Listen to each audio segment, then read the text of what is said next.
biliyor. Tamam, sıkıntı yok. Gel.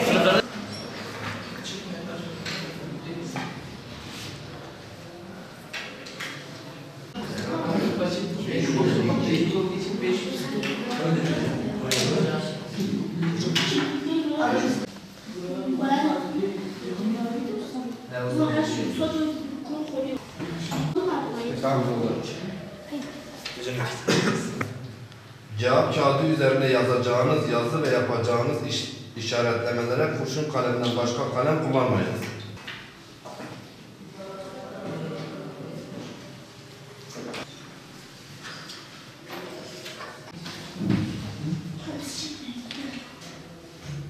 Kitapçığınızı işaretleyin çünkü kitapçığı işaretlemezseniz okunu bilmeyiz işaretlerle.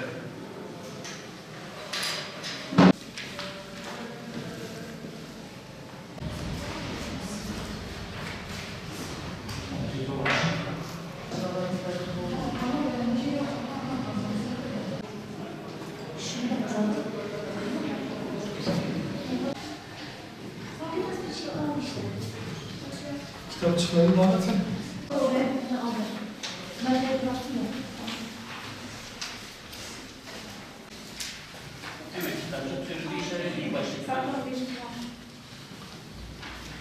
Euzubillahimineşşeytanirracim. Bismillahirrahmanirrahim. Yine bir siyer yarışması vakti geldi. Onu oku, onu yaşa temalı siyer yarışmamızı bu 2024 yılını gerçekleştiriyoruz.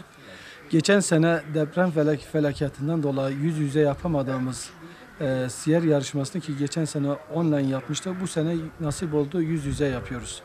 Öncelikle geçen sene deprem felaketinde hayatını kaybeden kardeşlerimize Allah'tan rahmet diliyoruz. Yakınlarına sabır cemil niyaz ediyoruz.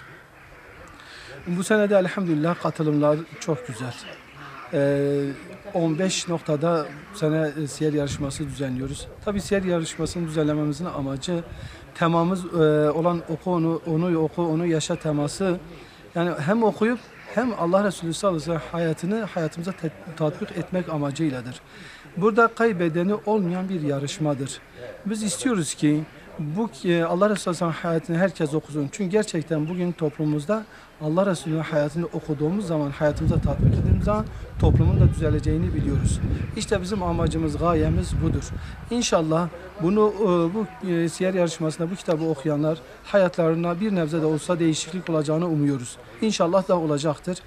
Bugün yarışmaya katılan yarışmacılara başarılar diliyoruz. Ve özellikle katılımın yoğun olduğu 1 ve 2. kategoride çocuklarını teşvik eden ve bunları teşvik eden öğretmenlerden Allah razı olsun. Ecirlerini kat kat versin. Çocuklarını salih ve salihlerden eylesin. Allah hepsinden razı olsun.